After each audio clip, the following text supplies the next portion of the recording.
Lepo pozdravljeni tudi v mojem imenu in hvala, da ste se odzvali našemu vabilu. Kot je že povedal Aleš, smo se v poslanski skupini Nove Slovenije odločili, da skličemo izredno sejo Odbora za kmetijstvo, gozdarstvo in prehrano na temo nadzora oziroma nenadzora nad hrano v naši državi. Kot veste, je pri Ministrstvu za kmetijstvo, gozdarstvo in prehrano kot organ v sestavi delujoča Uprava za varno hrano, veterinarstvo in varstvo rastlin, katere osnovna naloga je v resnici varstvo potrošnikov in seveda varstvo živali. Uprava ima z zakonom jasno določene pristojnosti in tudi varovanje zdravja je prva naloga vseh organov v tej državi in tako tudi uprave, ki ima to zapisano tudi v svoji preambuli delovanja. Žal smo bili v preteklosti prevečkrat priča, da je uprava slabo opravila svoje delo. To se pravi, da je naredila premalo ali sploh ni naredila nadzora, koga pa je naredila, je neučinkovito ukrepala ali sploh ni ukrepala.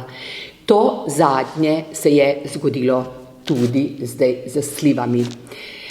Namreč, rada vas bi spomnila, da je v skladu z zakonom o inšpekcijskem nadzoru dolžan organ, ki dela nadzor o svojih ugotovitvah tudi obveščati javnost. Zakaj? Zato, ker je nemogoče vsakega potrošnika ščititi skozi inšpekcijski nadzor. Lahko se pa potrošniki ščitijo sami, vkolikor so obveščeni, kaj se nahaja na trgu, zakaj je kakšno živilo nevarno in zakaj ga je potrebno zavreči. Kar pomeni, da potrošniki ne kupujejo tega živila.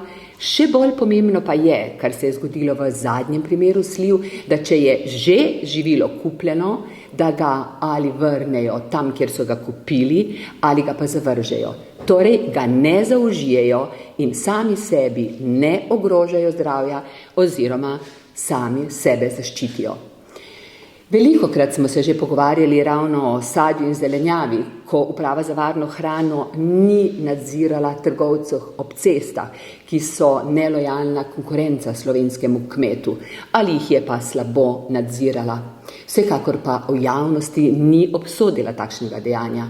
Spomnila vas bom tudi na primer Marinbluja, kjer je bilo jasno, da ima uprava zakonsko podlago, da bi takoj podjetje zaprla. Pa ga ni. Spomnila vas bom, da smo iz sredstev javnega obveščanja zvedeli, da so bile letos že 7. julija pri nas breskve, ki so vsebovale pesticid klorpirifos, ki je zaradi svoje toksičnosti prepovedan od februarja leta 2020 na področju Evropske unije. Vendar o tem, da so bile na trgu takšne breskve, uprava jih je vzorčila 7. julija, potrošniki nismo slišali. Šele, ko so tisti, ki dajejo na trg, torej trgovci, izvedeli, da slive iz Srbije, oziroma poljske slive vsebujejo klorpirifos, se pravi snov, ki je ne bi smeli vsebovati, so sami jih umaknili. Istočasno je seveda uprava obvestila na sistemu RAS, to je Evropski sistem obveščanja, kaj je bilo najdeno in le delno, kje je bilo najdeno. Ni pa obvestila javnosti. Še več, na vprašanje novinarjev ni odgovorila, pri katerih trgovcih se sporna živila nahajajo, temveč je rekla, da gre za poslovno skrivnost. Kaj je večja vrednota kot javno zdravje? In kateri dobiček upravičuje neukrepanje oziroma izgovor o poslovni skrivnosti? Zaradi tega želimo ponovno o tem razpravljati na matičnem odboru in ponovno pozvati odgovorne. Torej najprej ministrico za kmetijstvo, gozdarstvo in prehrano, celotno vlado in seveda trenutno vodstvo uprave, naj opravljajo svoje delo odgovorno. To ni samo nadzor, to je tudi analiza tveganja, to je poostren nadzor, to je izločanje teh živil iz prehranske verige in predvsem obveščanje potrošnikov. In kaj naj rečem drugega kot, da upam, da bojo naša vedno znova opozorila in prošnje enkrat obrodile sad. Kajti v tem trenutku lahko rečem, da mi v upravi, glede na vse povedano in še marsikaj, boste lahko našli v sredstvih javnega obveščanja, upravi ne moremo zaupati. Torej, kdo vam garantira, da jemo varno hrano? Če uprava, zavedajoč se, da je našla v živilu nevarno snov, o tem javnosti ne obvesti. Torej, sprašujem se, ali je ta uprava sploh še potrebna, ali bi jo treba reorganizirati, morda umakniti iz matičnega ministrstva. Tisto, kar sem pa prepričana, kaj bi bilo treba narediti, pa je, upravo bi morala voditi kompetentna oseba s hrbtenico, ki ve, kaj je prav in se ne upogiba ne želji politiki, ne želji kapitala. Na ta trenutek čakam. Do takrat pa bom vedno znova kot poslanka Nove Slovenije, ki skrbi za ljudi, opozarjala na njihove napake. Hvala lepa.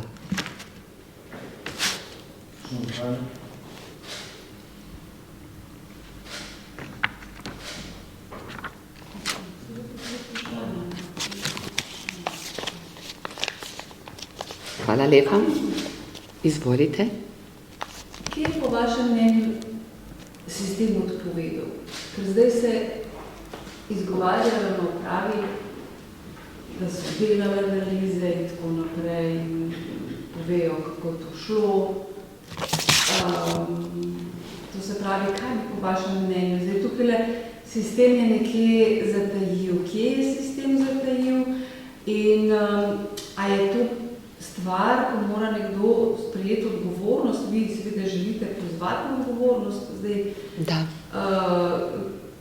Kdo je tukaj odgovoren, da sistem ni delal? Pa sploh pa, po vašem mnenju, a je hrana varna ali ni varna sploh še, glede na? Ne vem, če je varna ali ni varna, gotovo vam pa rečem, da tej upravi, ki je zadolžena, da jo nadzira, ne zaupam. Kje je sistem odpovedal? Sistem ni mogel odpovedati, ker ga že dolgo časa na upravi ni več. Nekaj vlad nazaj so ta sistem porušili, ker so se očitno bali ljudi, ki se politiki ne bojo upogibali.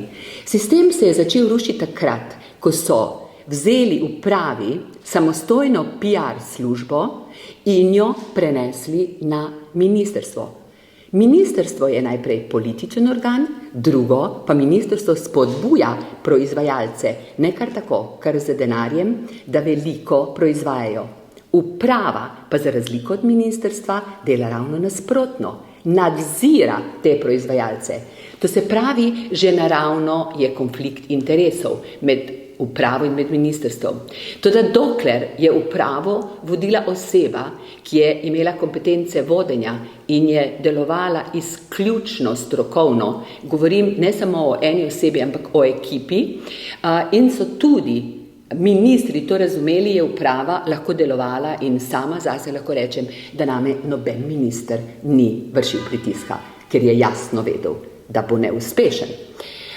No, najprej so vzeli torej službo in je uprava obveščala javnost preko službe za obveščanje ministrstva. Temu jaz rečem preko politične službe ali temu se reče ne necenzurirano, temveč cenzurirano.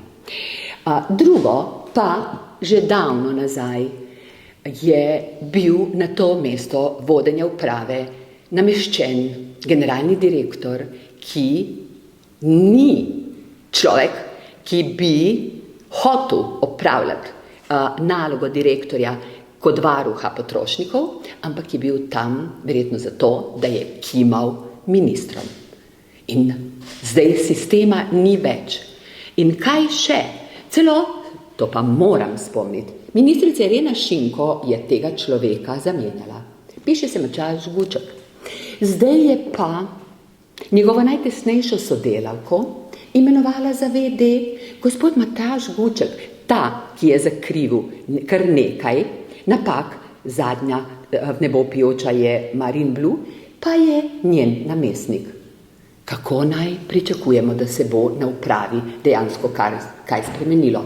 Jaz nimam slabe vesti, zato ker sem zelo velikokrat, tako osebno, kot preko vprašanj in preko medijev, ministrico opozorila in prosila, naj upravo politično pusti pri miru.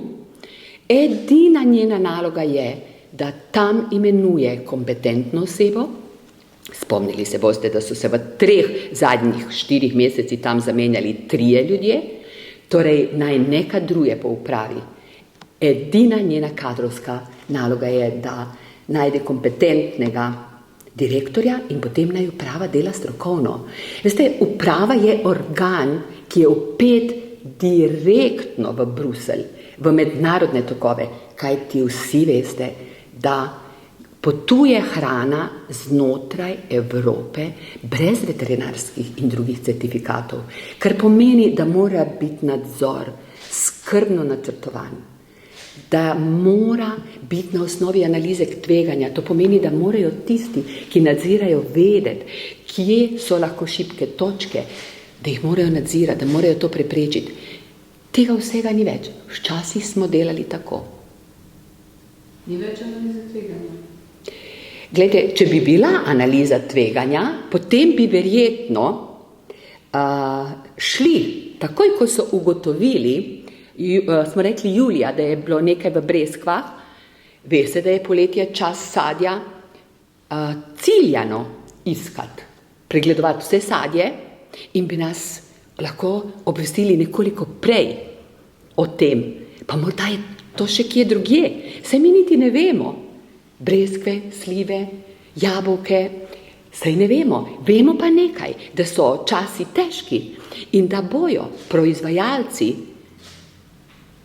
evropski in tudi izven Evrope poskušali vse, da bi čim več pridelali in čim bolje prodali. In to se je zdaj izkazalo s klorampirifosom, da so uporabljali nekaj, kar ne bi smeli in so na naš trg izvažali. Mi vemo, da Srbija ni v Evropski uniji, ampak to še ne pomeni, da za evropski trg oziroma za Slovenijo lahko takšno tretirano sadje uvažajo. Glejte, časi so težki, zdaj govorimo o hrani, da ne govorim o prašičji kugi, ki je tudi posredno povezana s hrano, ker če udari in če se nam zgodi to, kar se je zgodilo v Srbiji in na Hrvaškem, bo svinjina dražja za 100%, lahko na Hrvaškem je že za 40%. Takrat se pokaže okno za vse tiste, ki hočejo na hitro zaslužiti. Takrat bo treba ravno svinjino posebej nadzirati. Tako da dela je zelo veliko. Kako pa delajo, pa ne vem. Jaz lahko sodim samo po njihovih komunikacijah z javnostjo in ta je izredno slaba. Če dovolite, bi še eno. Izvolite. Ampak zakaj bi recimo ministrstvo, recimo, ki ni dalo nekih jasnih sporočil, takrat, ko bi moralo, zakaj bi ščitilo nek gospodarski interes? Čigav gospodarski interes? Vi najbrž veste, kako široko delovanje je Ministrstva za kmetijstvo. To je zame eno najpomembnejših ministrstv, zato ker je odgovorno za hrano, tudi za pridelavo hrane. Ne vem zakaj, to je vprašanje tistih. Vem pa, ki so zdaj tam, vem pa, da ko sem bila sama na tem mestu, sem mnogokrat morala usklajevati interese proizvajalcev, kmetov, trgovcev in na drugi strani potrošnikov. In veste, komu sem dala prednost? Potrošnikom, seveda. Se pravi, da je treba biti moder. Vi se boste spomnili mogoče velikega obtoževanja ravno mene, ko smo dali v javnost umazane gostilne in pekarne. Čigav je to interes? Jasno je čigav. Ne vem, kaj so na ministrstvu delali. Bojim pa se, da niso dajali pravilnih informacij oziroma pravočasnih informacij potrošnikom. To je tisto. Če bi uprava lahko sama to delala in seveda še en pogoj, če bi imela osebo, ki se zaveda svoje odgovornosti, bi bilo to drugače. Saj tako lahko rečem, da je bilo leta in leta in leta. Tudi za nazaj, vi že dolgo spremljate področje kmetijstva in veste, da so direktorji uprav vedno samostojno, strokovno komunicirali z javnostjo, kajti uprava mora biti popolnoma neodvisna od dnevne politike. Popolnoma.